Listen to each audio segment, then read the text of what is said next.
तो देखो हमारे पास एमपीपीएससी के लास्ट नौकरी लगने तक की अगर मैं बात करूं तो ये 3 या 3 स्टेज हमारे सामने रखी गई हैं। आई थिंक आप सभी इन सभी को जानते होंगे, क्योंकि हम जितने भी यहाँ बैठे हैं हम सब एमपीपीएससी के पेपर देंगे 10 तारीख के आसपास, 10 तारीख को ही देंगे। तो ये जो 3 स्टेज है, इसमें अगर हम सबसे पहले बात करें फर्स्ट वन की, तो फर्स्ट स्टेज में प्रीलिम्स एग्जाम है हम सभी का। प्रीलिम्स एग्जाम के ही पेपर होंगे 10 तारीख को। जब उसका रिजल्ट डिक्लेयर किया जाएगा, ये मान के चले कि फरवरी में अगर एग्जाम हो रहा है तो लगभग अप्रैल लास्ट या मई फर्स्ट तक की मैं बात करूं, वहां तक एग्जाम का ये जो रिजल्ट होगा वो डिक्लेयर हो जाएगा। उसके बाद की जो सेकेंड स्टेज होगी वो कौन सी होगी, अपनी मेंस की होगी। मेंस को लेकर हम लगभग सभी जानते हैं कि ये जो प्रीलिम्स का पेपर है ये हम सब ऑब्जेक्टिव देते हैं, लेकिन यहाँ अगर हम सारे पेपर कैसे देते हैं, डिस्क्रिप्टिव देते हैं। हमारे इंडिया में सिर्फ हम छत्तीसगढ़ पीएससी को छोड़ते हैं, सीजीपीएससी को, क्योंकि सीजीपीएससी का मेंस भी कैसा होता है, ऑब्जेक्टिव। ठीक है, वहाँ प्रीलिम्स भी ऑब्जेक्टिव है, मेंस भी ऑब्जेक्टिव है। और लास्ट में मैं कुछ स्टेट्स के नाम लिखा दूंगा जहां जहां की हम पीएससी का पेपर दे सकते हैं। हमारे पास एक बहुत बड़ी अपॉर्चुनिटी भी होती है कि जितने भी हिंदी भाषी वाले राज्य हैं वो कहीं ना कहीं पीएससी दे सकते हैं। तो सेकेंड स्टेज में कौन सी रहेगी, अपनी मेंस एग्जाम रहेगा। थर्ड स्टेज जो अपनी रहेगी वो इंटरव्यू की रहेगी। यहाँ तक पहुंचने के बाद हम इतना जरूर समझ लें कि कोई भी सब्जेक्टिव नॉलेज हमारे लिए फिर जरूरी नहीं होगा। वहां जाकर सारी चीजें या तो स्किल डेवलपमेंट की होंगी या आज तक आपने जो कुछ भी सीखा है वो सारी चीजें कहीं ना कहीं यहाँ पूछी जाएंगी। क्योंकि यहाँ पहुंचने के बाद हमें बिल्कुल भी ऐसा उम्मीद नहीं कर सकते हैं कि सोमालिया की कैपिटल पूछी जाएगी या किसी दूसरे कैपिटल पूछी जाएगी, क्योंकि जो इंटरव्यू लेने वाला है उतना तो जानता ही है कि अगर यहाँ तक वो पहुंच चुका है तो इसका मतलब ये सारी चीजें उसकी कहीं ना कहीं कवर है। तो ये एमपीपीएससी की अपनी 3 स्टेज है जिसको कहीं ना कहीं क्वालिफाई करके अपन लास्ट पायदान तक पहुंचते हैं। नेक्स्ट आगे चलेंगे अपन इंग्लिश साइड की ओर अगर हम बढ़े तो देखो ये इसका एक पूरा का पूरा कैरिकुलम है जो हमारे सामने रहा एमपीपीएससी का। टोटल वैकेंसीज हैं इसमें, नेम ऑफ एग्जाम है, सारी चीजें एक तरफ से हैं, कौन सी बॉडी कंडक्ट कराएगी इसे, पोस्ट के लिए क्या होगा, मिनिमम एजुकेशन क्वालिफिकेशन क्या है इसकी, लेवल ऑफ द एग्जाम क्या होगा, मोड क्या होंगे इसके, एज लिमिट क्या होगी। ठीक है, तो आई थिंक इन सारी चीजों को एक बार फटाफट जल्दी से देख लेते हैं। वैकेंसीज की अगर बात की जाए लगभग कितनी है हमारे पास, 190 के आसपास। और एग्जाम का नाम क्या है, आई थिंक हम सभी समझ रहे हैं, एमपीपीएससी 2017। कंडक्टिंग बॉडी जो है आप सभी ये बात समझ रहे होंगे कि ये वो बॉडी है जो कहीं ना कहीं एमपीपीएससी का एग्जाम क्या कराती है, कंडक्ट। एमपीपीएससी का अपना एक अलग से बोर्ड है। उसके बाद अगर हम सेकेंड की बात करें कि आप इसमें फर्स्ट के बाद second class and third class, मतलब ये बताया गया है कि आप इसमें एक फर्स्ट क्लास अधिकारी, मतलब जो एक यूपीएससी कंडक्टिंग बोर्ड का जो अधिकारी होगा, उसके बाद जो सेकेंड और थर्ड क्लास की जो अपनी जगह होगी वो कहीं ना कहीं हमें यहाँ से मिल पाएंगी। लेकिन याद रखना ये जो सेकेंड और थर्ड क्लास आपके सामने लिखा गया है, इसमें थर्ड क्लास का मतलब वो थर्ड क्लास नहीं, थर्ड क्लास का मतलब अधिकारियों वाला थर्ड क्लास। ठीक है, थोड़ा सा और आगे जाए, स्लाइड दिख रही है? चलो ठीक है, आगे अगर हम चलें थोड़ा सा बैक हो जाएंगे। मिनिमम एजुकेशन क्वालिफिकेशन जो है ग्रेजुएशन 33 मार्क्स आई थिंक सभी पास किए हुए हैं। Level of the examination state level का है, हम सभी समझ रहे हैं। ऑफलाइन ये एक सबसे बड़ा मैटर रहेगा हमारे लिए। आधे दिमाग में तो यही चल रहा था कि ऑनलाइन एग्जाम है, ऑफलाइन है। एक समय तक तो मुझे भी लग रहा था कि ऑनलाइन है, ठीक है, लेकिन ये अच्छी बात रहेगी कि हमारे लिए क्या है, ये ऑफलाइन एग्जाम है। अब दिक्कत 2 तरीकों से हम कुछ समझ सकते हैं। ऑफलाइन एग्जाम में हमारे फायदे जो होंगे, जो चीजें हमारे सामने है, उस पर अपन थोड़ा सा अच्छा खासा टाइम, एक घड़ी वाला नहीं रहेगा हमारे पास, टिक वाला समय कहीं ज्यादा अच्छा होता है एमपीपीएससी के हिसाब से। हाँ, अब एक बात जरूर है कि जिनकी ऑनलाइन पेपर देने की एक हैबिट पड़ गई है, उन्हें थोड़ा यहाँ तक आने में क्या होगी, दिक्कत होगी, लेकिन सब बढ़िया रहेगा। एज लिमिट जो है समझ ही रहे हो 40 साल तक की है। और एक सबसे अच्छी बात ये कि इसमें अटेम्प्ट के खतरे नहीं होते हैं अपने पास। जैसे यूपीएससी हम देते हैं तो 6 बार हो गया, 4 बार हो गया, 3 बार हो गया, तो एक ये रहता है कि भाई इस बार अब आखिरी है क्या भरोसा इस बार कुछ हुआ तो नहीं हुआ। लेकिन यहाँ ऐसा नहीं है, आराम से इतने साल तक 40 साल तक देते रहो, 10 25 15 25 जितने भी आए सब दो। कोशिश करो कि यहाँ तक ना ही पहुंचो, क्योंकि अगर यहाँ तक जाके अगर पेपर दे रहे हो तो डेयरिंग तो बहुत है आपके अंदर कि 40 साल में भी जाके पेपर आप दे रहे हो।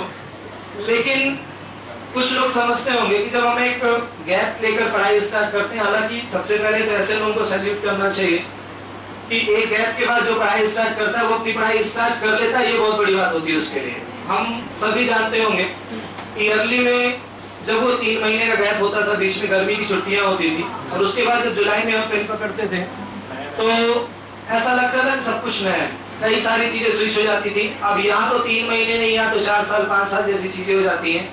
लेकिन अच्छा है, शुरुआत जहां से करो बढ़िया है। 21 से 40 अपनी क्या है, इसकी एज लिमिट है। नेक्स्ट आगे करेंगे अपन। तो देखो यहाँ से अब जो चीजें हमारे पास आती हैं कैटेगरी की, एज रिलैक्सेशन को लेकर सबसे पहली बात यहाँ की जाती है शेड्यूल कास्ट और शेड्यूल ट्राइब। जो हमने लास्ट अभी एज लिमिट देखी थी 21 से लेकर 40 तक की, उसमें कुछ और एज रिलैक्सेशन ऐड किया गया है। जैसे ST SC की मैं बात करूं तो 5 साल और भी एज में। ओबीसी की अगर बात की जाए, अगर वो क्रीमी ईयर्स में नहीं है, हालांकि इसमें एक दूसरा पॉइंट भी ऐड होता है, 3 साल उनके लिए है। और अगर हम बात करें उन लोगों की जो पहले से किसी एक जॉब में रहे हैं, तो उनके लिए भी एज रिलैक्सेशन का जो मैटर होता है वो आगे कितना बढ़ा दिया जाता है, 10 सालों का।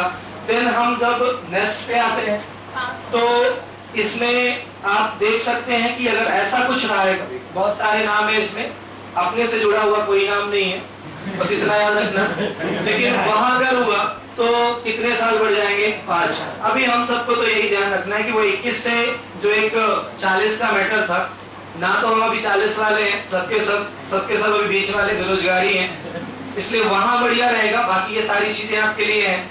अरे लास्ट में अगर जम्मू कश्मीर जैसा कोई मुद्दा होगा और आप कहाँ के निवासी हुए, जम्मू कश्मीर वगैरह के, तो फिर इसके लिए कितना है आपके पास, 5 साल का है।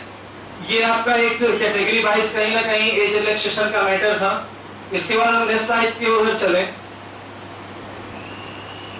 तो यहाँ से हम देखें, देखो जो MPPSC का पैटर्न रहेगा, या जो हम बात कर रहे हैं अभी जो पेपर देंगे अपन 10 तारीख को, उसमें फर्स्ट शिफ्ट में जो पेपर देंगे वो किसका होगा, अपना जीके का। और ये मैं के लिए जीके वर्ड वो है ना जिसके लिए समझ रहे हो सब कुर्बान है। अभी फर्स्ट शिफ्ट में जो हम पेपर देंगे वो जीके का होगा, 100 मार्क्स का पेपर होगा इसमें। और सबसे बड़ी बात इस क्वेश्चन की होगी कि यही वो पेपर है जो हमारी मेरिट लिस्ट तय करेगा। क्योंकि जब हम बात यहाँ की करेंगे तो हम सभी को मालूम है ये क्वालिफाइंग है, ठीक है। क्वालिफाइंग का मतलब जनरल वालों के लिए कितना बताओ, 40 मार्क्स, और बाकी सबके लिए 30 मार्क्स। आई थिंक हम सभी इतने कैपेबल हैं। लेकिन एक चीज हम सभी याद रखेंगे कि अगर अपना ये सेकंड एप्टीट्यूड वाला पेपर अगर क्लियर नहीं होता है तो ये कॉपी चेक अपनी नहीं होती है। बेसिक याद रखना, यहाँ कभी भी पेपर नहीं रुकता है अपना। बहुत सारी ऐसी चीजें होती हैं, अगर आपसे अभी भी पेपर ले लिया जाए तो वो 40 मार्क्स के ऊपर कहीं ना कहीं आप गेन कर सकते हैं। तो यहाँ तो ज्यादा दिक्कत नहीं है। दिक्कत अपनी कहाँ है, इस फर्स्ट पेपर में है। क्योंकि लास्ट बार का अगर आपको याद हो 81 एक एक्सपेक्टेड लगाया जा रहा था कि 75 से 80 के बीच रहेगा, रिकॉर्ड तोड़ हो गया। पहली बार ऐसा हुआ कि MPPSC कट ऑफ कहाँ गया, 81 मार्क्स पे गया, ठीक है। जनरल की मैं बात कर रहा हूँ यहाँ से। तो ये सारी चीजें अपनी रहेंगी, फर्स्ट शिफ्ट सेकेंड शिफ्ट रहेगी, और अलग अलग टाइमिंग में पेपर भी होंगे इसके। और आई थिंक आप सभी ने ये भी देखा होगा कि इस बार PSC के पेपर में 3 चीजें हमसे भरवाई गई थी। एक, आप लोगों ने रेंजर वगैरह के फॉर्म भी भरे होंगे, ठीक है ना। तो ये सारा का सारा मैटर हमको उसी में देखने को मिल जाएगा, first shift and second shift में जरूरी। इसीलिए देखो हल्का सा रेड भी रखा गया, शायद थोड़ा खतरनाक कलर रहेगा। चलो आगे बढ़ा देंगे सर। नेक्स्ट अगर हम आगे जाएं, अब इसमें जो चीजें हमारे सामने हैं फर्स्ट पेपर के लिए, जनरल स्टडीज के लिए जो है, इन चीजों पे एक बार फटाफट नोट कर लेना कौन कौन सी चीजें हमारे सामने रहेंगी। जनरल साइंस एंड एनवायरनमेंट का रहेगा, ये फर्स्ट पेपर के अपने कुछ पॉइंट्स हैं। और ये चीजें हमारे लिए देखो इसलिए भी जरूरी है, इसमें अगर मेहनत इसलिए भी की गई है। कई बार बच्चे ऐसा पूछते हैं कि सर क्या पढ़ लें अपन PSC में, तो हमारे पास जो कुछ भी है वो सामने है। अब कभी ऐसा मत कहना कि क्या पढ़ लें और क्या ना पढ़ लें, कि अभी 2 दिन पहले जो कुछ हुआ या 3 दिन पहले कुछ हुआ या कोई निपट गया या कोई जिंदा है, ऐसा कुछ। तो ये कुछ जो कुछ रखा हुआ है सामने, सबसे पहले हम बात करें जनरल साइंस की। सेकेंड वन कौन सा रहेगा अपना? इन्वायरमेंट का टॉपिक। आज आप सभी याद रखना, किसी भी पेपर में जो सबसे बड़ा टॉपिक होता है वो कौन सा होता है? जनरल साइंस का। जनरल साइंस एक ऐसा टॉपिक बन गया है आज, हमेशा पेपर में आप देखो रेशियो, हम हमेशा कम सोचते हैं लेकिन हमेशा रेशियो उसका क्या होता है? ज्यादा। जनरल साइंस का मतलब सिर्फ इतना है कि आपसे कोई कैलकुलेशन नहीं पूछी जाएगी, K2SO4 या K2SO4 वोल्ट वाइज 24S2 ऐसा कुछ नहीं कि आप पूरे इस कैलकुलेशन को, मेथड को पूरा करो, बाद में आप एक अभिक्रिया निकालो, फिर गैस निकालो। एक नॉर्मल है, खाने का सोडा, धोने का सोडा, ये सोडा वो सोडा, ये कहलाती है अपनी क्या? General science. और जनरल साइंस में तीनों स्टेज अपने सामने रहेंगी। सेकेंड वन कौन सा रहेगा? इन्वायरमेंट का टॉपिक। आगे हम चले करंट इवेंट। हालांकि मैंने लास्ट में कुछ एक ग्राफ के थ्रू सारी चीजें बनाई हैं, अभी लास्ट में स्लाइड आपके सामने होगी, उसमें हम देखेंगे भी इस साल कितना ग्राफ गया, कितना नीचे गया, कितना ऊपर आया, ये सारी चीजें रहेगी। लेकिन दूसरा पॉइंट कौन सा रहेगा? करंट इवेंट्स का of national and international importance. सीधी सी बात है, आप एक बात यूं याद कुछ ऐसा रखना कि किसी भी एक ऐसी चीज ने या किसी भी एक ऐसी घटना ने जिसने या तो हमारे देश को प्रभावित किया हो या तो पूरे के पूरे विश्व को प्रभावित किया हो। अब एक प्लान आया जिसने सोमालिया के डाकुओं को अंदर कर दिया, फॉर एग्जाम्पल समझना। उस सोमालिया डाकुओं का ना तो भारत से कोई लेना देना है, ना तो वर्ल्ड से कोई लेना देना है, और चलो वर्ल्ड से लेना देना भी है तो उतना नहीं है जितना कि बाकी सारे इवेंट्स का है। तो कुल मिला के हमें वो इवेंट्स देखने हैं करंट के जिसने किसको इन्फ्लुएंस किया है, या तो इंडिया को या तो किसको किया है? वर्ल्ड को। और वर्ल्ड को भी किया है तो तब जब इंडिया उससे क्या हुआ है? इन्फ्लुएंस हुआ है। ठीक है, अगला हम चले history of India and independent India. कुल मिला के सारी बातें हिस्ट्री की वो है कि इसमें हमें एमपीपीएससी में आपको बात बता दूं और खासकर यूपीएससी में बात बताऊं, हिस्ट्री में जो 3 पोर्शन होते हैं, मैं हमेशा शिक्षी के क्लास में ये बताता हूँ कि कभी भी मिडिएवल हिस्ट्री और कभी भी एंशिएंट हिस्ट्री, एक ही टॉपिक हमें देखने को नहीं मिलते हैं। सबसे बड़ा रेशियो जो हमें देखने को मिलता है मॉडर्न हिस्ट्री का देखने को मिलता है। और देखो मॉडर्न हिस्ट्री का रेशियो मिलता भी क्यों? अगर कभी रजिया सुल्तान ने किसी घोड़े वाले से शादी की होगी तो उसका इन करेंट कंडीशन में कोई इन्फ्लुएंस नहीं। मॉडर्न हिस्ट्री सिर्फ इसलिए पूछी जाती है क्योंकि कई सारी ऐसी चीजें हैं जिनका इन्फ्लुएंस आज तक इंडियन हिस्ट्री में हमें देखने को मिलता है। तो याद रखना ये बड़ा पॉइंट रहेगा हमारे लिए। इंडिपेंडेंट इंडिया, जितने भी यहाँ मूवमेंट हुए हैं, फिर चाहे वो कोई से भी मूवमेंट हो, हमारे लिए बड़ी बात रहेगी यहाँ से इन चीजों को पढ़ना। एक बेसिक बात याद रखेंगे, 1885 ज्यादातर हिस्ट्री वहीं से स्टार्ट होती है। 1885 से लेकर 1947 ये एक्चुअल में फ्रीडम फाइट टाइम माना जाता है इंडिया के लिए। कई सारे आंदोलन, कई सारी चीजें आपको इस टाइम में मिलेगी, तो ज्यादातर चीजें हमें वहां की क्या करनी होगी? फोकस में। आगे चले, ज्योग्राफी ऑफ इंडिया, भारत का भूगोल। भारत के भूगोल में कई सारी चीजें आती हैं। सिर्फ ज्योग्राफी ऑफ इंडिया का मतलब सिर्फ इतना नहीं होता है कि हम सिर्फ राज्य पढ़ लें या नदियां पढ़ लें या माउंटेन पढ़ लें, कई सारी चीजें उनमें इंक्लूड होंगी, कई सारी चीजें उसमें रहेंगी हमारे लिए। ज्योग्राफी के बाद सेकेंड वन कौन सा रहेगा अपना? Indian polity. आज एक सबसे बड़ा मैटर ये हो चुका है कि ये जो इंडियन पॉलिटी वर्ड आप यहाँ से सुन रहे हो, इसका पेपर में आज के टाइम सबसे कम रेशियो मिलता है। अगर सबसे कम रेशियो आप उसी को देखने को मिलेगा तो किसका रहेगा? अपना इंडियन पॉलिटी का रहेगा। आप लास्ट के, अभी मैं आपके सामने स्लाइड निकालूंगा यहाँ से, 2012 से लेकर कितने क्वेश्चन पूछे गए, कब रेशियो ज्यादा हुआ, आप देखेंगे लगातार 2012-13 के बाद रेशियो कहां जा रहा है? नीचे की ओर। ठीक है, यहाँ एक कम रेशियो मिलेगा। और सबसे लास्ट में कौन सा पॉइंट रहेगा अपना? स्पोर्ट्स का रहेगा। हाँ, स्पोर्ट्स को लेकर थोड़ा सा सजग इसलिए भी रहना है क्योंकि स्पोर्ट्स में सिर्फ खिलाड़ियों की संख्या नहीं आती है, कई सारी चीजें होती है स्पोर्ट्स मीट से लेकर। अब देखो स्पोर्ट्स मीट की अगर मैं बात करूं तो स्पोर्ट्स मीट से मतलब ऐसा कि जैसे करेंटली ओलंपिक कहाँ हुआ, अगला ओलंपिक कहाँ होगा, अभी एशियन गेम्स कहाँ हुए, अगले एशियन गेम्स कहाँ होंगे, अभी का कॉमनवेल्थ कहाँ हुआ, अगला कॉमनवेल्थ कहाँ होगा, अभी वर्ल्ड शूटिंग जो वर्ल्ड कप रहा वो कहाँ हुआ, अगला कहाँ होगा, ये कहलाती है स्पोर्ट्स मीट। यहाँ बैठ के हमें खिलाड़ियों की संख्या नहीं याद करनी है, क्योंकि यहाँ हमारे लिए जो एक वर्ड दिया गया है स्पोर्ट, कई बार हम ऐसा करते हैं बल्ले की लंबाई से लेकर गेंद का वजन तक पढ़ लेते हैं। भाई बल्ला इतना लंबा होना चाहिए, गेंद का वजन इतना होना चाहिए। जस्ट थिंक, एक बात सोचो, आपको खुद पेपर बनाने को दिया जाए कि आप एक एमपीपीएससी का पेपर बनाओ, हालांकि ऐसा होगा नहीं कभी भी, लेकिन कभी आने वाले समय में आप एमपीपीएससी का पेपर बनाओ और आप एक क्वेश्चन रखो, क्रिकेट के बल्ले की लंबाई कितनी होती है। थोड़ा अपने में अजीब और गरीब लगता है कि यार ये थोड़ा पुराना नहीं हो रहा है सारी चीजें। तो कुल मिला के ये जो स्पोर्ट्स है, इस बार के पेपर में एक बड़ा मैटर रहेगा हमारे पास स्पोर्ट्स मीट का। खेल से जुड़ी हुई वो सारी गतिविधियां जो कहीं ना कहीं या तो इंडिया को इन्फ्लुएंस कर रही थी या तो इंडिया के बाहर इन्फ्लुएंस कर रही थी। ये स्लाइड से कुछ ऐसा रहेगा, ये सारी चीजें याद रखना। अगले पे हम चलेंगे, नेक्स्ट पे। तो देखो अब यहां से एमपीपीएससी प्रीलिम्स की अगर हम बात करें, फर्स्ट पेपर जनरल स्टडीज की, तो उसके बाद geography, history and culture of India MP, ये सबसे बड़ा मैटर रहेगा अपने पास। मध्य प्रदेश का कल्चर कैसा, साहित्य कैसा, समाज है कैसा, सारी चीजें हैं। Quality and economy of MP, क्योंकि ये पूरा का पूरा एमपी का हिस्सा यहाँ से क्या कर दिया इन्होंने अलग। इंफॉर्मेशन एंड टेक्नोलॉजी, ये हिस्सा भी अपने लिए रहेगा। और यहाँ से जो चालू होता है, ये वो क्वेश्चन रहेंगे, कोई क्वेश्चन पूछे जाएं या ना पूछे जाएं, आपको हर बार के पेपर में यहाँ से क्वेश्चन मिल जाएंगे। शेड्यूल कास्ट, शेड्यूल ट्राइब यहाँ से मिलेगा। अगला अपने को सिविल राइट्स को लेकर मिलेगा, ह्यूमन राइट्स को लेकर मिलेंगे, ये सारी चीजें कहीं ना कहीं जो यहाँ से मिलेगी। नेक्स्ट अगर हम जाएं, आप अगर इस पॉइंट्स को अलग से देखो, ह्यूमन राइट्स एक्ट को, मानव अधिकार की अगर बात की जाए, 3 एक्ट तो हमेशा से बने रहे हैं। एमपीपीएससी 2012 के बाद के अगर पेपर आप उठाओ, आपको हर पेपर में तीनों एक्ट मिलेंगे, ह्यूमन राइट्स के, एसटीएससी के, और अगला कौन सा रहेगा अपने को, सिविल राइट्स के।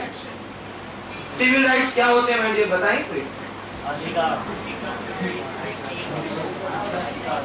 थोड़ा सा पढ़ाई लिखाई को जरूरत। सिविल राइट्स क्या होते हैं? हाँ बताओ बताओ मिस्टर।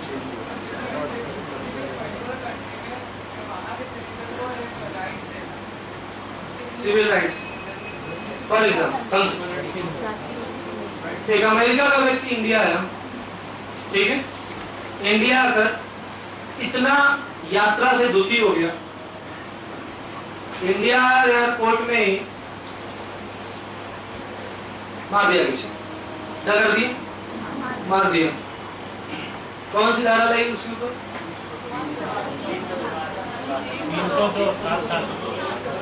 302 मर्डर, सजा कितने साल की? जो कोर्ट निर्धारित करे। कि मौत के लिए 7 साल होगी, जरूरी फांसी हो सकती है। ये क्या है? ये सिविल राइट्स। यस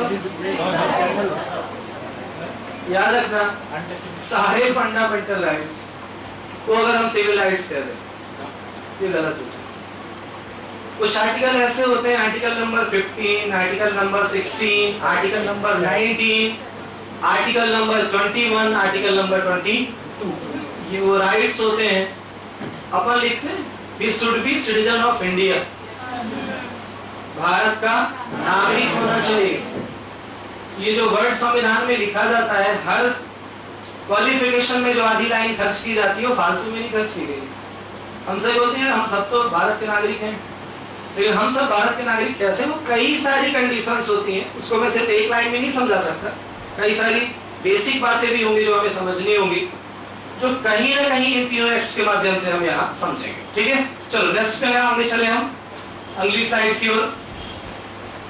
तो अब हम यहाँ से आते हैं सेकेंड पेपर को लेकर। ये मैं पहले ही बता चुका हूँ आप सभी को, ये जो पेपर है वो अपना क्या है, क्वालिफाइड है। तो कोशिश हमें यही करना है, बाकी सारी चीजें आपके सामने रहेंगी।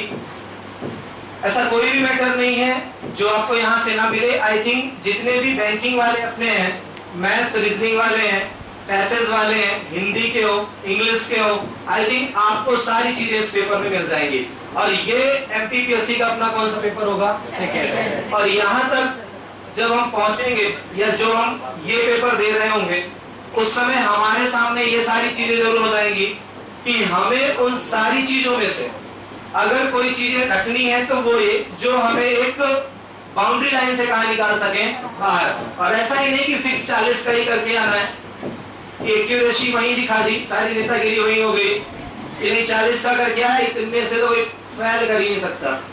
थोड़ा सा आगे अच्छा खासा टाइम मिलता है अपने को, बैठ के अपन कुछ ना कुछ करेंगे। कोशिश अपने को यही रहनी चाहिए कि अपन कहीं ना कहीं उस पेपर को भी अच्छे तरीके से करें। क्वालिफाइंग रखा जरूर है, आप उसको एक मेन एग्जाम की तरह ही लेंगे। ठीक है, चलो नेक्स्ट आगे चलेंगे। अगला पॉइंट जो अपना रहेगा अगली साइड का, तो अब यहाँ से एमपीपीएससी कट ऑफ, यहाँ से जितनी भी अपनी स्लाइडें स्टार्ट होगी, अब उन सारी स्लाइड उसको अपने को लिखते चलना एक तरफ से। ठीक है, और वो ऐसी स्लाइड होंगी जो कहीं ना कहीं हमें इस बार के और जो बाकी के रिमेनिंग अपने बचे हैं लगभग 6 दिन, कुछ ना कुछ काम तो बहुत करने वाली है। चलो नेक्स्ट आगे आएंगे अपन। देखो, अगर हम बात अभी तक के सेमिनार की करें तो अभी तक हम ग्राफ कभी नहीं यूज करते थे। अभी तक सिर्फ एक डायरेक्ट होता था सारी चीजें, भैया इसमें इतना, इसमें इतना, इसमें इतना, इसमें इतना, सारी चीजें। इस बार हमारे सामने ग्राफ रहेगा। एक बात देखो, यहाँ से ये हम बात कब की कर रहे हैं, 2012 की, और ये यूपीएससी आइडिया जो एक टाइम के बाद आई थी। अगर हम बात करें 1996-7 की, दिग्विजय सिंह सरकार के बाद शुरुआत कर बात करते हैं, एक टाइम तक तो 2007 में, अगर 97 से 2007 तक की बात की जाए, सिर्फ एक बार पीएससी आई। कब आई, कब चली गई, किसी को पता नहीं चला। अपन बड़े लकी है भाई डियर के अपन एक साल में 2-2 बार पीएससी देते हैं। और शायद अगर उस टाइम में होते, कई बार लोगों को देखना जो उस एरा वाले होंगे, ऐसे नहीं थे कि मूर्ख थे, उनसे कुछ आता जाता नहीं था, नौकरियां ही नहीं थी करने के लिए। तो सबसे पहले तो हमें एक खुद के लिए भी और उस ऊपर वाले के लिए भी थोड़ा सा अच्छा नजरिया रखना चाहिए कि हम एक ऐसी जगह में, एक ऐसे टाइम में जब हमारे पास वैकेंसीज है, और अगर इस टाइम में रहकर कोई ये कह दे कि मैं बेरोजगार हूँ या नौकरियां नहीं है मेरे लिए, ये सारी सबूत है कि हर महीने हर वीक कुछ ना कुछ नौकरियां आपके सामने जरूर रहती है। बात करेंगे यहाँ से काम की। 2012 में आप हर चीजों को देखो। सबसे पहले हम बात किसकी करते हैं, हिस्ट्री की। हिस्ट्री था, पॉलिटी था, जनरल अवेयरनेस था, ज्योग्राफी भी था, इसमें बायोलॉजी भी था, इकोनॉमिक्स था, एमपीजी के था, एक्ट से क्वेश्चन थे, स्पोर्ट्स से थे, कंप्यूटर से क्वेश्चन थे, कॉन्स्टिट्यूशन से भी क्वेश्चन थे, फिजिक्स से भी थे, केमिस्ट्री से भी थे। लेकिन हम लास्ट के दोनों हटा दें, ना तो फिजिक्स से एक भी क्वेश्चन था, ना ही केमिस्ट्री से एक भी क्वेश्चन था। अगर हम इस पूरे ग्राफ में देखें 2012 में सबसे टॉप पे कौन सी रही है, ज्योग्राफी रही है। कितने मार्क्स के क्वेश्चन पूछे गए, 18 मार्क्स के रहे, बाकी लगभग सब एवरेज। इसके बाद सेकंड हाईएस्ट की अगर बात करूं तो कौन सा रहा अपना, एमपीसी के रहा। थर्ड की बात करें तो कौन सा रहा अपना, हिस्ट्री का पोर्शन रहा। लेकिन 2012 के बाद आज का अगर मैं पेपर देखूं, अच्छे खासे चेंजेस हो चुके हैं अब। लेकिन कहीं ना कहीं ग्राफ जो है वो हमें देखने को मिल रहा है कि कोई भी ऐसा पेपर नहीं है, जैसे कई बार कहते हैं ना कि सर इस बार एमपीएससी के 25 क्वेश्चन आएंगे, वो सुना है हमने, या 50 क्वेश्चन आएंगे, वो सुना है हमने। आप इस बेसिक नजरिए को देखो, क्या किसी ग्राफ से कुछ ऐसा पूछा गया जो 20 के ऊपर गया हो कभी? शायद बिल्कुल भी नहीं। आंकड़ा वही है 10 से 15 के बीच में। हो सकता है कभी 3 आगे निकल जाए, या हो सकता है कभी 3 पीछे निकल जाए। बाकी कहानी बिल्कुल आपके सामने साफ है। यहाँ से कोई भी क्वेश्चन नहीं रहे। नेक्स्ट आगे चलेंगे, लिखते जरूर सभी जाना। 2012 में सबसे ज्यादा रेशियो किसका रहा था, जियोग्राफी का। कितने क्वेश्चन, 18 क्वेश्चन। अगली बार देखो 23rd कहां से, एमपीजी के से। ज्योग्राफी कहां गई, 12 में आ गई। हिस्ट्री कहां गई, 9 में आ गई। इस चीज से हमें एक चीज तो जरूर सीख लेनी चाहिए कि पिछली बार जिस सब्जेक्ट का रेशियो सबसे ज्यादा रहा है 100%, इस बार उसका रेशियो उससे ज्यादा ना होकर क्या होगा, कमी होगा। ठीक है, इस बात को देखो। यहाँ से 23 मार्क्स की एमपीजी के। अब हुआ क्या भाई, पिछली बार ज्योग्राफी पूछी 18 मार्क्स की। स्ट्रेटजी क्या रही, भर के ज्योग्राफी पढ़ ली कि इस बार तो एक भी क्वेश्चन गलत नहीं होंगे अपने। क्या हुआ, लगा यार एमपी तो पूछता है ऐसे ही 10-12 नंबर की, कहानी लिख दी उसमें कितने नंबर की, 23 नंबर की, और ये किसी को बाहर निकालने के लिए सफिशिएंट है इतने नंबर। इस बार रेशियो किसका ज्यादा रहा? सबसे एमपी का रहा। नेक्स्ट स्लाइड आगे करेंगे। बाकी ये दोनों अभी भी जीरो में ही, ठीक है ना, फिजिक्स और केमिस्ट्री। 2013 के बाद अगला 2014 23 याद है कुछ? पिछले साल कितना रहा? इस बार ज्योग्राफी देखो, फिर से रेशियो उन्होंने क्या कर दिया? उसका ज्यादा कर दिया। अप एंड डाउन रेशियो ये सबसे मायने रखता है अपने लिए। हिस्ट्री में जाए, इस बार कम था, इस बार क्या किया उन्होंने? ज्यादा किया, ठीक है। बाकी लगभग चीजें सबकी सब क्या चल रही हैं एवरेज में। यहाँ देखो, यहाँ भी जीरो, मतलब एक बार फिर से उन्होंने एमपीजी का ग्राफ उठा नीचे गिराया और ज्योग्राफी ग्राफ क्या कर दिया उन्होंने? फिर से बढ़ा दिया। हिस्ट्री थोड़ी कमजोर थी, इस बार उन्होंने किसको बढ़ा दिया? हिस्ट्री को भी बढ़ा दिया। नेक्स्ट आगे चलेंगे 2015 में अगर हम आए, अब 2015 में देखो एमपीजी के 23 से घटी, फिर घटते कहां गई वो? 16 में। लगातार क्या हो रही है? डिक्रीज। 2015 में 16। ज्योग्राफी देखो, रेशियो कम था पिछली बार, इस बार रेशियो क्या किया उन्होंने? 22 में पहुंचा दिया। यहाँ देखो हिस्ट्री कितनी थी पिछली बार, इस बार उन्होंने लगभग उसको क्या रखा? बराबर। बाकी सब वैसे ही चल रहे हैं, 6 7 6 7 8। यहाँ अभी भी क्या है? 0 0 चल रहा है, ठीक है। बाकी सबका वही मैटर है। नेक्स्ट आगे चलेंगे 2016। अब देखो इसमें एक लेवल बनाया, फिर क्या कर दिया उन्होंने? इस को ऊपर। मतलब एक बात तो क्लियर हो गई कि वो जो 15 की लाइन है उसके नीचे नहीं ले रहा है, 15 तक आया। इस बार कहां पहुंचाया उन्होंने? 22 को। अब हम 2016 का पेपर दे चुके हैं। पेपर कौन सा है? 2017 का। 2012 से लेकर और 2016 तक एमपीजीके ने सबसे ज्यादा 23 मार्क्स के क्वेश्चन पूछे। पिछली बार कितने पूछ लिए? 22। तो हम उम्मीद यही कर सकते हैं कि इस बार वो 30 मार्क्स का कभी नहीं पूछेगा। रेशियो क्या होगा उसका? नीचे होगा। आप देखो ज्योग्राफी कहाँ है? 20 में। हिस्ट्री कहाँ है? उम्मीद एक्सपेक्टेड की जो होगी, एक्सपेक्टेशन जो हमारी है 2016 के बाद अगली जो स्लाइड होगी उसको बारी बारी से सभी लोग लिखेंगे। अगली स्लाइड करेंगे इसकी, ये रहेगा इस बार का।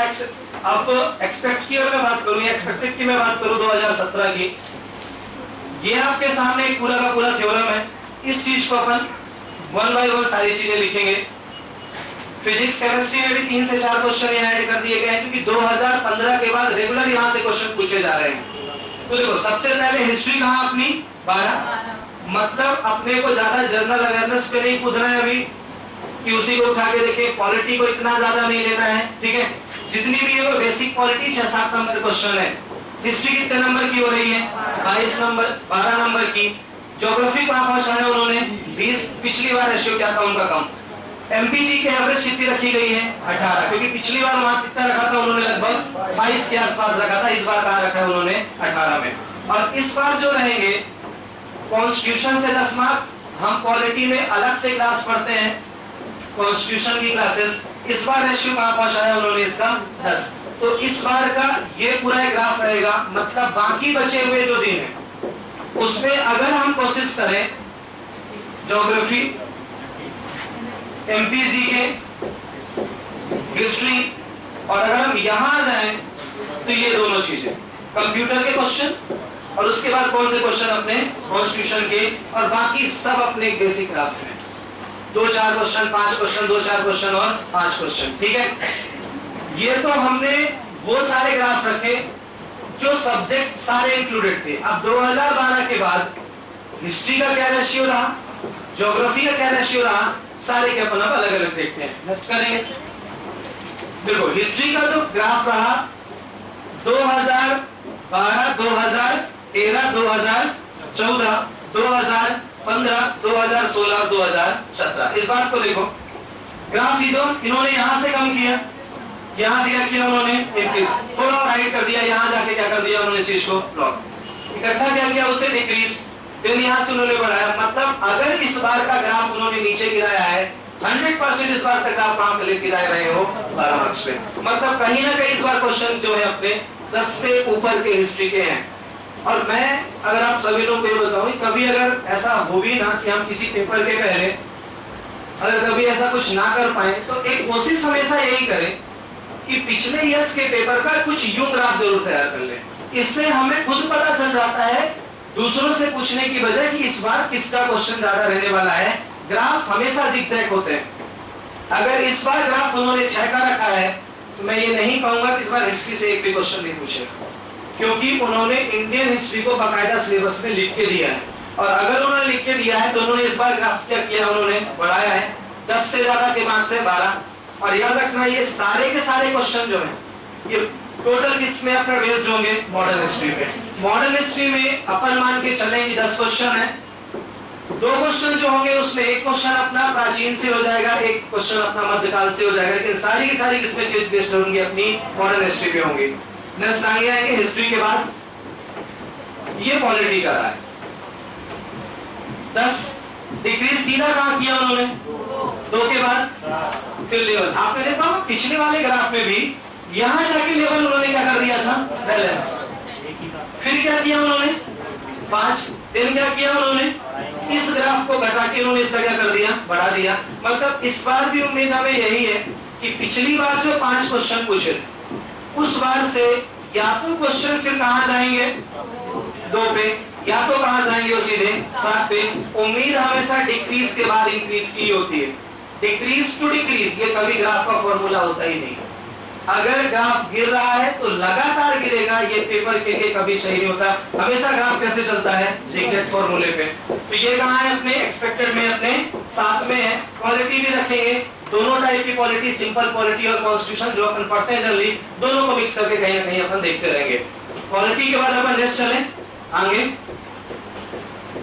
जनरल अवेयरनेस, जागरूकता। इसका एक बेसिक सा ग्राफ देखो, 9 से घटा के 8 किया, 8 से घटा के सीधा कितना, आपने देखा हो पिछली बार में 2 था। ये मतलब हर बार हर चीज की सिमिलरिटी मिल रही है।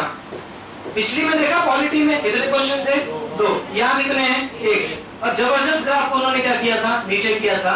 मतलब जिन बच्चों ने 2014 में पेपर दिया होगा और जिन जिन चीजों को सोच के उन्होंने पेपर दिया होगा वो तो कभी नहीं आई होंगी उसमें। फिर 2014 के बाद इन्होंने कितना किया इसे, दिन फिर कितना किया उन्होंने 3 दिन, फिर बढ़ा के उन्होंने कितना रख दिया इस बार 5। तो कुल मिला के इस बार जो अपना एक संभावित है या एक्सपेक्ट अपन ने किया है वो कितना है, लगभग 5 के आसपास। और इसमें वो सारी चीजें आ जाएंगी। नेक्स्ट आगे चलेंगे, याद रखना 10 की लाइन को क्रॉस नहीं किया उन्होंने। अगले आते हैं अपन ज्योग्राफी में। अगर हम बात करें, आप एक बेसिक सा ग्राफ देखो, 5 के नीचे कभी नहीं, 10 के नीचे कभी नहीं। अगर क्वेश्चन घटे बढ़े हैं तो 10 से 15 के बीच में। मतलब इतना तो श्योर हो जाओ कि ज्योग्राफी में 10 से नीचे क्वेश्चन तो नहीं है। ये अभी तक का ग्राफ बताता है। थोड़ा और ऊपर चलो, अगर हम 10 से 15 के बीच बात करें, अगर हम इसे छोड़ दें तो सारे देखो 15 के क्या है, 10 में। 15 से 20 में देखो लगभग सारी चीजें यहाँ है। मतलब जो क्वेश्चन होंगे, चाहे ज्योग्राफी के क्वेश्चन वो ज्यादा बढ़ाए चाहे क्वेश्चन घटाए, लेकिन वो जो 15 का एक रेशियो है वो कम नहीं होने वाला है। अब उस 15 में मैं एक बात और बता दूं आपको, लास्ट क्लास में जो लास्ट एमपीपीएससी में ज्योग्राफी पूछी गई थी उसमें देखा होगा इंडियन ज्योग्राफी से बहुत ज्यादा क्वेश्चन थे। जस्ट उसके पहले वाली ज्योग्राफी में चले जाओ, सारे क्वेश्चन वर्ल्ड ज्योग्राफी से, एक आध क्वेश्चन इंडियन से। World geography, Indian geography, world geography,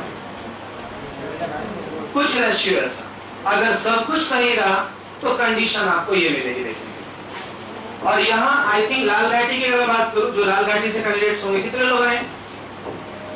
अगर आप सही पे अगर क्लास अटेंड कर रहे होंगे तो आई थिंक अपन ने जनवरी और फरवरी, और ये जनवरी फरवरी छोड़ दूं अगर मैं, दिसंबर, तो वहां से लेकर पूरा का पूरा फरवरी तक का हिस्सा अपन ने सिर्फ किसके लेकर कवर किया है, ज्योग्राफी को लेकर। अब तो कॉमन क्लासेस हैं लगभग सभी के लिए, तो कहीं ना कहीं उन चीजों को अपन जरूर कवर करते चलेंगे, ये बात याद रखिएगा।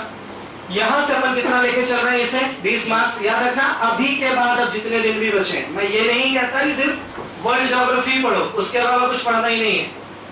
फोकस जो हमारा होगा वो वर्ल्ड ज्योग्राफी पे ज्यादा होगा। अगर 100 मार्क्स में से 20 मार्क्स सिर्फ ज्योग्राफी के आ रहे हैं, मतलब कहीं ना कहीं 1/5 हिस्सा जो है वो कौन कवर कर रहा है? अपना ज्योग्राफी। तो बाकी के जो 6 दिन है, अगर उसमें आप 6 घंटे का भी रूल एंड रेगुलेशन बना रहे हो तो हर दिन कहीं ना कहीं ज्योग्राफी का पार्ट हम जरूर रखेंगे इसमें। और जो हमारे पास होंगे उसमें सबसे बड़ा मैटर हम किसका रखेंगे? वर्ल्ड ज्योग्राफी का। सेकंड पॉइंट में किसे रखेंगे? हम इंडियन ज्योग्राफी में रखेंगे। 20 मार्क्स की यहाँ हमें याद रखना है। नेक्स्ट आगे चलेंगे अपन बायोलॉजी। देखो बेसिक बात समझो, कोई नहीं जानता, थोड़ा बहुत जाने सब भूल गए, फिर थोड़ा जाने, फिर पेपर वाले जान गए कि अरे तो कुछ जानते ही नहीं है। पेपर वाले समझ गए कि नहीं बायोलॉजी में तो कुछ नहीं जानते हैं। कितना जाने?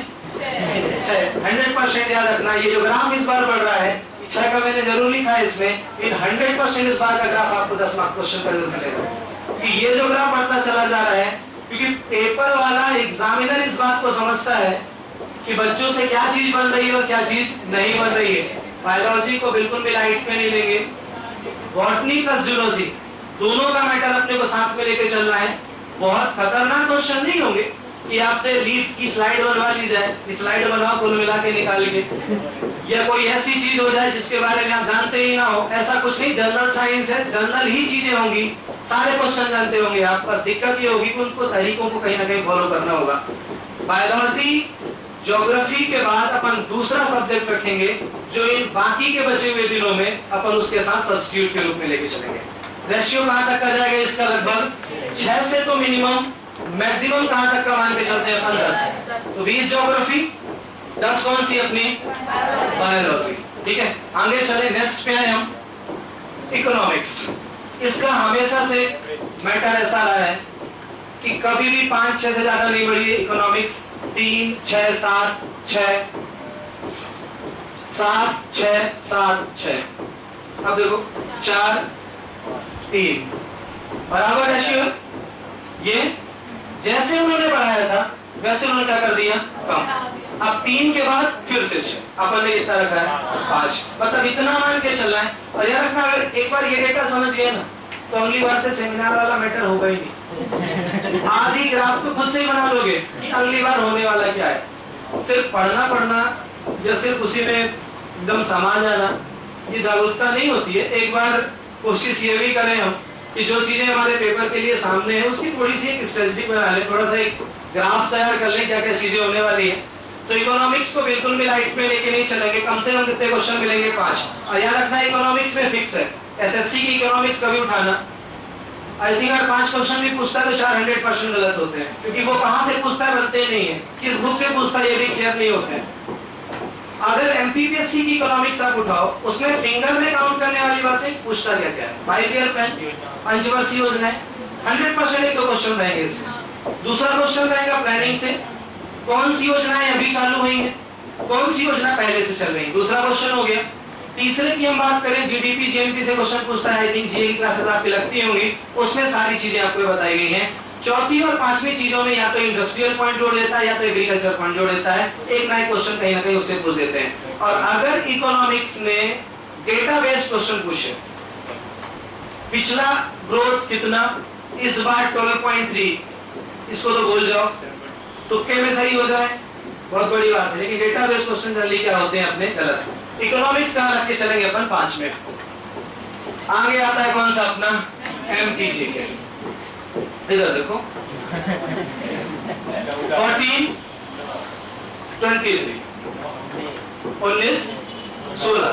पिछली बार भी ग्राफ उन्होंने कमी किया था लगातार, यहां से क्या किया उन्होंने? बढ़ाया।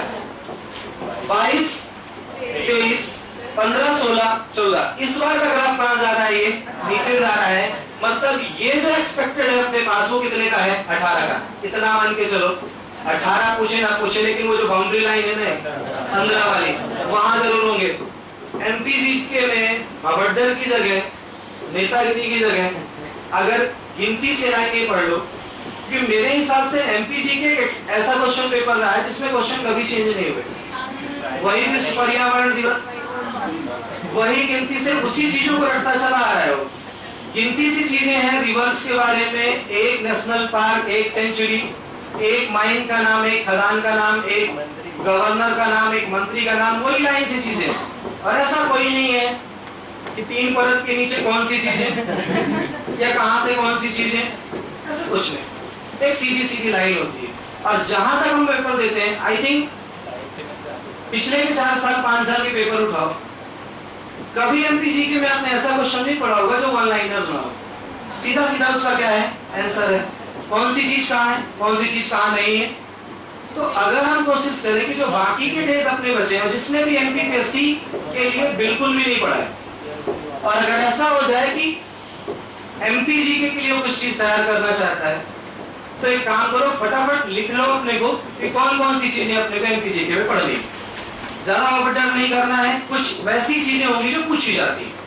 शुरुआत अगर हम करें तो सबसे पहला तो लिख लो रिवर एंड रिवर प्रोजेक्ट। यहां से 100% 2 या 3 क्वेश्चन अपने रहेंगे।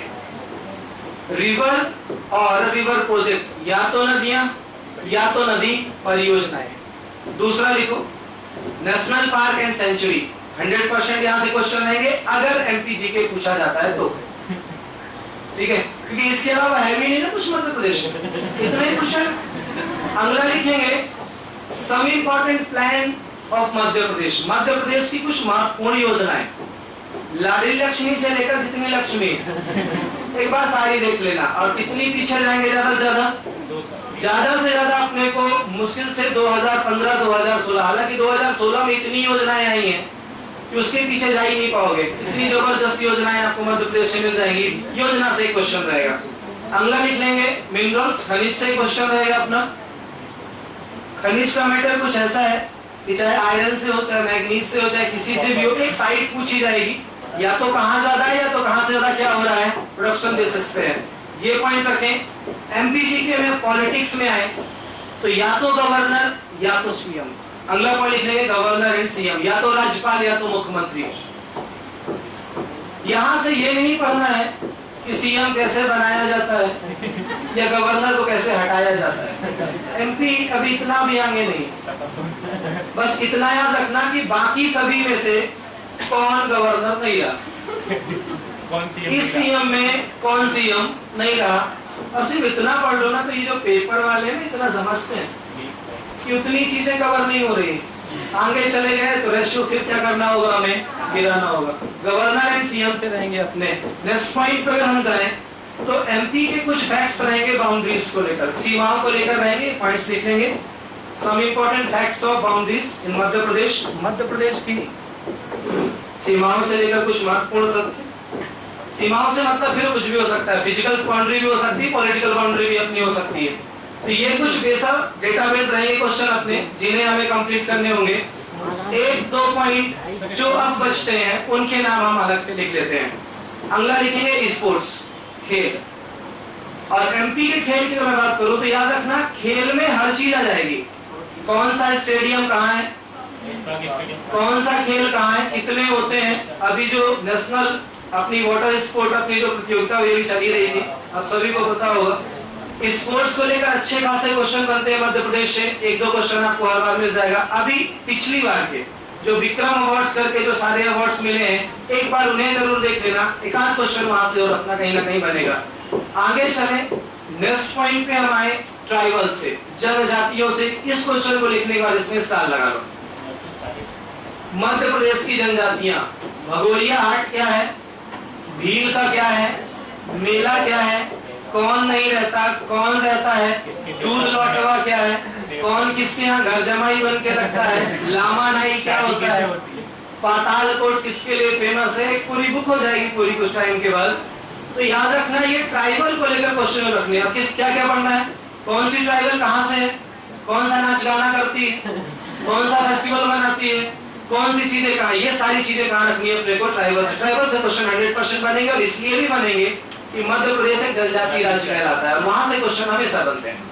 आगे लिख लो नेक्स्ट पॉइंट पे मेले, क्योंकि आजकल मेलों से बहुत क्वेश्चन आता है, ठीक है ना। पिछली बार भी आया था, आपको याद होगा, ठीक है। मेला देख लेना, लेकिन ज्यादा नहीं देखना है कि पिछली बार दिखा चुका है मेला वो, तो हो सकता है इस बार मेला बिल्कुल भी ना देखे। नेक्स्ट पॉइंट नीचे लिख लो केव्स, गुफाएं एवं हिस्टोरिकल प्लेस, ये लास्ट पॉइंट रहेगा। हिस्टोरिकल प्लेस, ऐतिहासिक जो एक स्थान रहे हैं, फिर उसमें के वगैरह सब कुछ आ जाएंगी। फटाफट इससे एक बार देख लेना, इसके आपको कोई भी चीजें ऐसी नहीं देखनी है जो आपको अंदर जाके उसमें कुछ भी निकालना है। जो भी बुक्स आपको शुरू में लिख रही है वो सारी चीजें आपके पास जरूर होनी चाहिए, ठीक है। एमपीजीके से कुछ ऐसा। आगे चले हम एमपीजीके के बाद नेक्स्ट पॉइंट पे। देखो यहां से अपन हर बार चीखते रहते हैं, चिल्लाते रहते हैं कि एक्ट नहीं हुआ तो फिनिश हो जाएंगे, पास ही नहीं होंगे, फेल ही हो जाएंगे।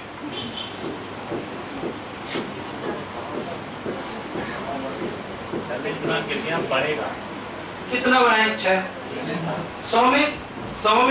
100 से सिलेक्शन नहीं होता है, 80 के पार भी हो ना तो हो जाएगा। तो ऐसा नहीं यार एक्ट तो पढ़ा ही नहीं, एमपीपीएससी तो निकलने वाली नहीं थी, 6 में तुक्के मार देना, 3 सही हो जाएंगे, 2 सही हो जाएंगे, 1 सही हो जाएगा। कौन सी माइनस मार्किंग है? सबसे अच्छी बात जो है एमपी के किसी भी एग्जाम में कोई माइनस मार्किंग नहीं। तो अगर हम ये सोचकर बैठ जाए कि नहीं भैया अपन ने अधिनियम जैसा कुछ नहीं पढ़ा तो हो गए खत्म, और सारे 100 नंबर उसी से बनेंगे। ग्राफ आपके सामने में दिया।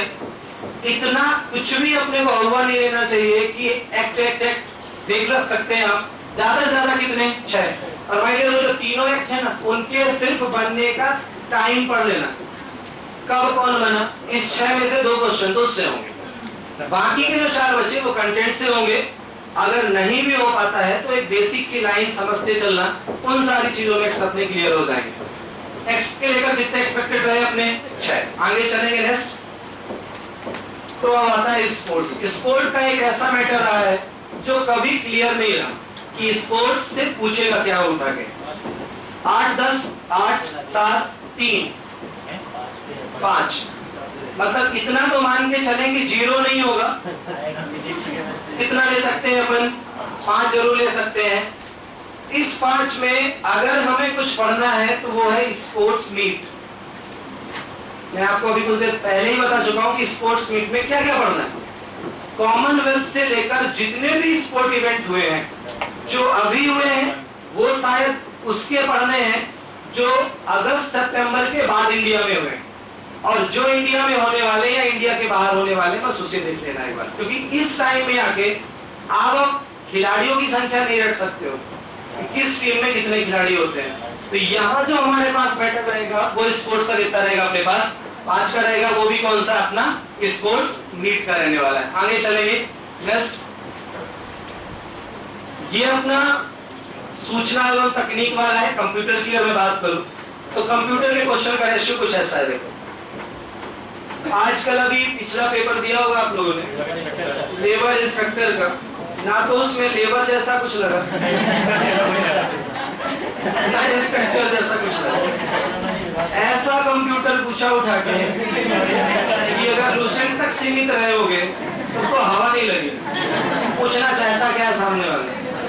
एमसीए वगैरह के क्वेश्चन जो थे जिसमें बीसीएमसीए किया हुआ कंप्यूटर से, एक बार उनका भी दिमाग फेल हो गया, वहां जाके क्वेश्चन दिखे क्या। तो कंप्यूटर के बारे में तो बिल्कुल हाथ खड़े हैं मेरे, क्योंकि कंप्यूटर जैसा सब्जेक्ट तो बिल्कुल नहीं रहा। हालांकि बीच बीच में आप कंप्यूटर की क्लासेस पढ़ते जरूर हैं, लेकिन याद रखना आज का जो स्टैंडर्ड एक बनाया उन्होंने कंप्यूटर का, वो थोड़ा सा क्या कर दिया उन्होंने, बढ़ा दिया। और बढ़ाने का रीजन भी है, देखो हर दिन हर समय आदमी कंप्यूटर से जुड़ता चला जा रहा है, इतनी ज्यादा इंफॉर्मेशन उसे होती जा रही है कि अगर कोई कुछ भी नहीं जानेगा तो बेसिक चीजों तक वो सब जान जाता है। इसीलिए कंप्यूटर का लेवल उन्होंने क्या कर दिया है हाई। तो क्वेश्चन लगभग कितने रहेंगे अपने? 10। अगर अपन ना भी माने कि भाई एक बराबर रेशियो रहा है, अगर यहाँ से थोड़ा सा 5 निकाला जाए तो आप सभी ने देखा होगा जब जब रेशियो उन्होंने बराबर किया है, रेशियो का क्या किया उन्होंने? इंक्रीज किया है। इस बार इंक्रीज इसलिए है कि या तो ये 5 9 के नीचे है, क्योंकि आप एक लाइन देखो 5 के नीचे वाला मैटर कहीं भी नहीं। तो अपन वही मान के चलते हैं कि 5 से लेकर 10 तक के जो क्वेश्चन होंगे कंप्यूटर वाले होंगे, मिनिमम 5, मैक्सिमम कितने? ज्यादा से ज्यादा 10। ठीक है, इसलिए थोड़ा बहुत उससे जरूर देख लेना। क्योंकि कंप्यूटर छोड़ने का मतलब ये है कि एक बेसिक दौड़ में जो बाकी लोग दौड़ रहे हैं, जिनको उनके बारे में नॉलेज है, वो कहीं ना कहीं अपने से दौड़ा में निकल जाएंगे कंप्यूटर को लेकर। कुछ ऐसा। आगे चले अपन नेक्स्ट, कॉन्स्टिट्यूशन, संविधान।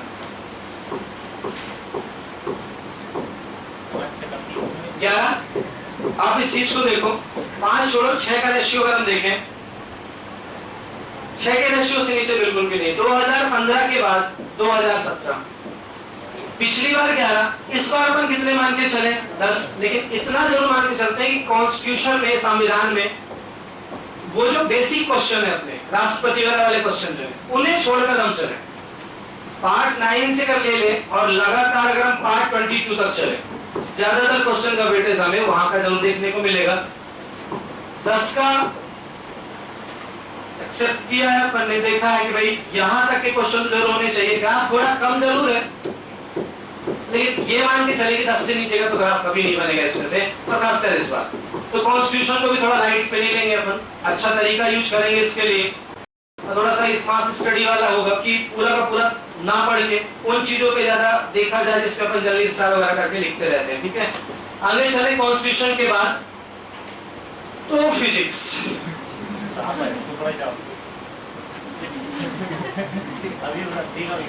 जीरो पे आउट, जीरो पे आउट, जीरो पे आउट, जीरो पे। फिर थोड़ा सा साउंड आया, थोड़ी लाइट आई, थोड़ा हीट आई, ये अभी तक आई नहीं। लेकिन अपन जनरली पिछले बार से फिजिक्स को सबसे पहले उठा रहे हैं। उठाने का रीजन जो है, 2 के बाद कहाँ का है वो? 3। अब यार ना फिजिक्स में गिनती से count, light, heat, sound, matters को लेकर कुछ क्वेश्चन और बहुत होगा तो क्वांटिटी को लेकर क्वेश्चन आएंगे। इसके अलावा कोई क्वेश्चन नहीं होते। लेकिन एडवांटेज मिलेगा, एडवांटेज इसलिए भी मिलेगा कि कहीं ना कहीं उन्होंने रेशियो क्या कर दिया बड़ा। अब ऐसा हो जाएगा 3 के बाद सीधा उन्होंने रेस्पॉन्स दिया फिजिक्स से उठा के, तब तो कहानी लिख गई, पूरी लाइट हो गई अपनी। फिर कुल मिला के इतना जरूर मान के चलेंगे, जितनी चीजें हमने पढ़ी उसको एक बार अपन रिवाइज जरूर करेंगे। जिन जिन लोगों में क्लास लगी होंगी उस चीज को जरूर रिवाइज कर लेना। नेक्स्ट आगे चले। अब देखो रसायन, बोलिएगा इधर पूरा, यहाँ से थोड़ा बना रिएक्शन। कहाँ तक की रिएक्शन? 4 तक की। अपन मान के चलते हैं कि केमिस्ट्री में ज्यादा तो नहीं, लेकिन कम से कम 4-5 क्वेश्चन की उम्मीद हम जरूर करेंगे। और 4-5 क्वेश्चन वैसे हैं कि हम उन्हें ऐसा बिल्कुल भी मत लें कि केमिस्ट्री में कोई आपसे रिएक्शन पूछी जा रही है, उसका आंसर पूछा जा रहा है, इन 4 में से तो 2 केमिकल नेम होंगे 100% डन है। किसका पूछेगा? पेपर वाला देखेगा। बाकी के बचे 2 या तो थ्योरी से होगी या तो इन्वेंशन से होगी, और वो पूरी की पूरी अपनी यहाँ से कवर हो जाएगी। मतलब साइंस का जो रेशियो है इस बार अच्छा खासा रहने वाला है। केमिस्ट्री के बाद थोड़ा और आगे चले नेक्स्ट पे।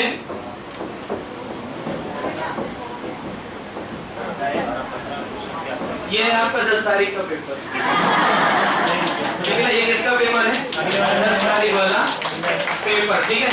तो एक बार अपन ने जितना लिखा है, जो भी चीजें लिखी हैं, उन सारी चीजों को अगर हम देखें एक तरीके से, तो आप लोगों ने अगर नोट किया होगा,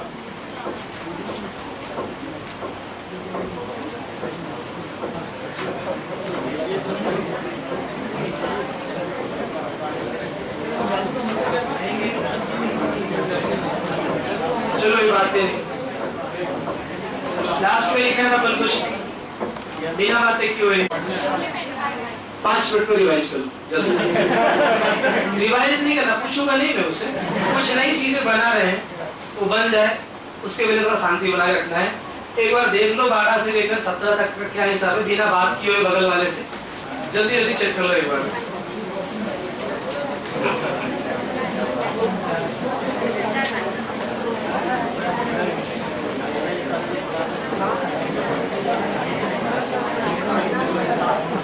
चलो, तो अब यहाँ से लगभग प्रेजेंटेशन का जो मैटर था वो तो हो गया खत्म, ठीक है, कुछ नहीं बचा इसमें। और अगर इस ग्राफ को लेकर किसी को भी क्वेश्चन करने हो, अभी जो अपन ने देखे फटाफट पूछ लो एक बार जल्दी से।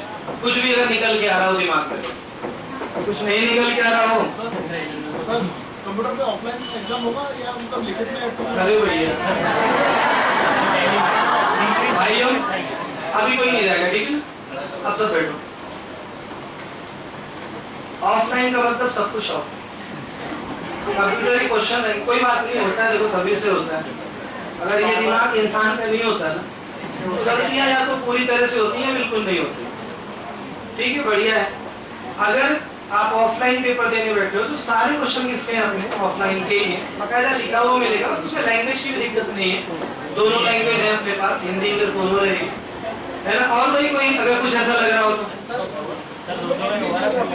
या एमपी ज्योग्राफी और इंडियन ज्योग्राफी ओवरऑल एक काम करना, एमपी की ज्योग्राफी में बस 3 चीजें देखना, राष्ट्रीय पार्क सेंचुरी, दूसरा कौन सा मिट्टी, और कुछ भी नहीं। ये एमपी की क्या है अपनी ज्योग्राफी, इससे ज्यादा कभी क्वेश्चन नहीं होते। हाँ अब वर्ल्ड ज्योग्राफी और इंडियन ज्योग्राफी वैसे फिंगर्स में मैं काउंट करके नहीं बता सकता, लेकिन अगर हम वर्ल्ड ज्योग्राफी की बात करें तो वर्ल्ड ज्योग्राफी में सारे कॉन्टिनेंट्स, एशिया टू यूरोप, पूरी यात्रा एक बार करना, माउंटेन से लेकर नदियों से निकलने से लेकर हर जगह से सारे क्वेश्चन अपने रहेंगे। इंडियन ज्योग्राफी में मिसलिनियस ज्यादा मिलता है, हर टाइप से क्वेश्चन होते हैं ज्योग्राफी में, खासकर एमपी की ज्योग्राफी में ज्यादा अपने को उसमें टाइम पास नहीं करना है, ठीक है ना।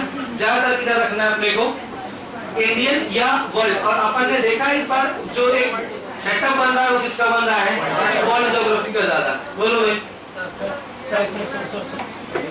या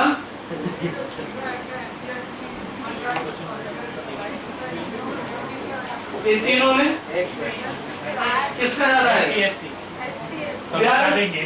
तीनों में आएगा कौन सा ज्यादा, ये तो पेपर वाला बताएगा, ठीक है। लेकिन वो जितना भी पूछेगा उसका हमने अंतिम पॉइंट लिख लिया है, 6, 7, 10, उससे ज्यादा कुछ नहीं। और ये जरूरी नहीं कि वो 10 सब एक ही वाले हो, जरूरी नहीं, सबसे मिक्स होंगे, तीनों चीजें मिक्स होंगी और तीनों चीज क्वेश्चन आएंगे। हाँ भाई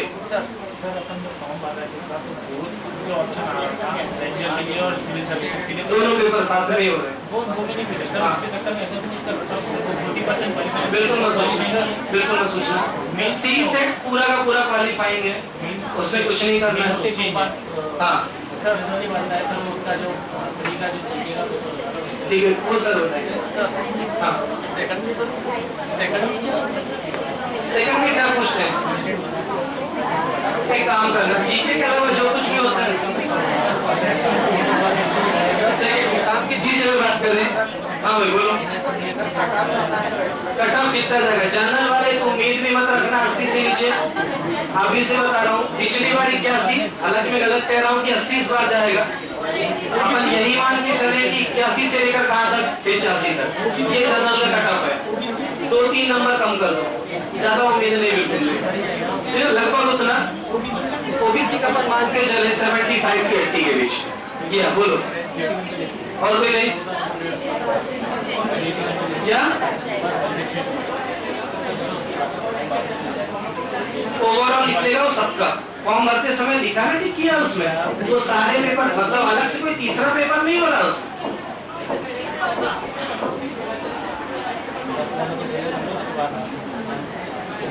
थोड़ा तेज बोलो।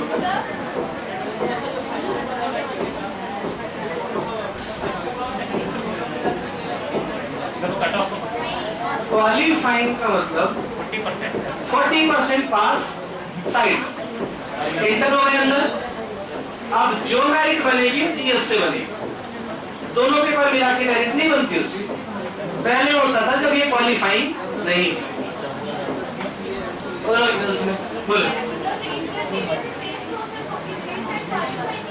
या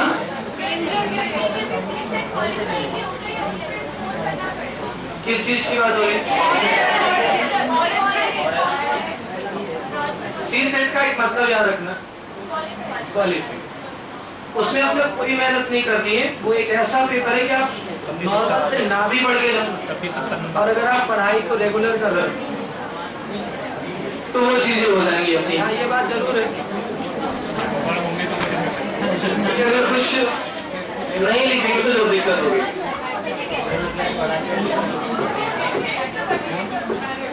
देखो मैं एक समझो, 2 पेपर दिए, जीएस का दिया, सी सेट का दिया, चेक दोनों 40 मार्क्स को आप क्रॉस कर गए, उसका मेरिट से कोई लेना देना नहीं।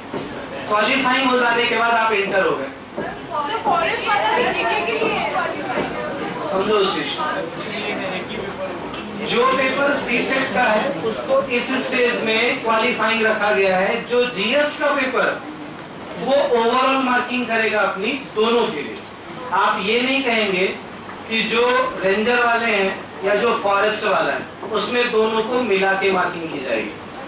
आपको वो सी सेट कैसा रखना है, क्वालिफाइंग रखना है, ठीक है। क्योंकि उसमें ऐसा नहीं कि जो फॉरेस्ट वाले हैं या उन्होंने जो फॉर्म भरा है वो उसके भी मार्क्स लेंगे और जीएस के भी मार्क्स लेंगे, ऐसा नहीं होता है, ठीक है ना। सी सेट का मतलब ही आज के टाइम में क्या होता है, क्वालिफाइंग। बाकी और अगर ऐसी कोई चीज होती है तो उस चीज को अपन क्लियर कर देंगे। एनी वन कोई हो गया भाई? चलो अब आपके सामने ही अपने पत्रकार महोदय जी आएंगे, ठीक है ना, जादू दिखाएंगे कुछ ये। चलो भाई, थैंक यू वेरी मच।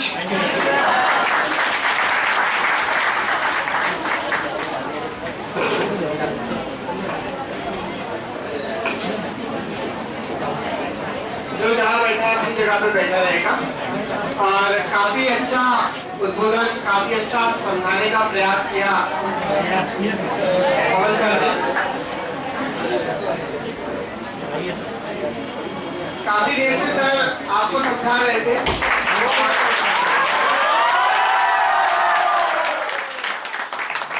ये आप लोगों ने जो वो नामक ऐसी फीलिंग आ रही थी जैसे सेलिब्रिटी हमारे बीच में आ रहे हैं। अभी जब सर बता रहे थे, सर समझा रहे थे, तो मैं भी पीछे खड़े होकर सोच रहा था इसमें इतिहास, भूगोल, ज्योग्राफी, इन सब चीजों का बार बार नाम आ रहा था।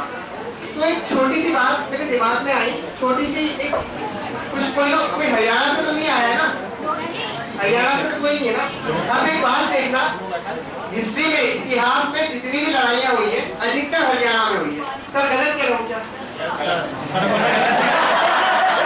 अधिकतर जो प्रमुख लड़ाइयाँ हुई है, मैं थोड़ा सा अधिकतर जो प्रमुख लड़ाइयाँ हुई है वो हरियाणा में हुई है। मुझे एक बात समझ में नहीं आती है, ये लठ चलाने वाली प्रथा हरियाणा में बहुत ज्यादा चलती है। लठ चलाने वाली प्रथा हरियाणा में बहुत चलती है। आप एक छोटा सा आंकड़ा देखना, छोटी सी चीज बता रहा हूँ, सबको समय दे रहा हूँ। जब भगवान कृष्ण को शिक्षा ग्रहण करनी थी तो वो उज्जैन गए। गलत कह रहा हूँ क्या? जब भगवान कृष्ण को प्रेम करना था तो वृंदावन चले गए, गोकुल चले गए। जब भगवान कृष्ण को राज करना था तो उन्होंने क्या करा, वो गुजरात चले गए नरेंद्र मोदी जी के घर पे, ठीक है। लेकिन जब भगवान कृष्ण को कुरुक्षेत्र में लड़ाइयाँ करवानी थी तो उन्होंने क्या करा, चलो हरियाणा चल गया। मतलब हरियाणा वालों ने कॉन्सेप्ट लगा रखा, भैया प्रोग्राम किसी का ऑडिटोरियम हमारी किराए पे लेना,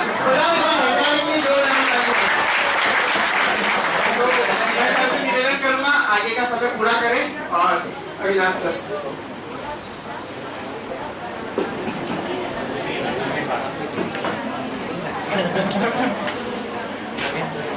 गुड आफ्टरनून क्लास, कैसे आप लोग? बढ़िया, चलिए आगे बढ़ा जाए। देखिए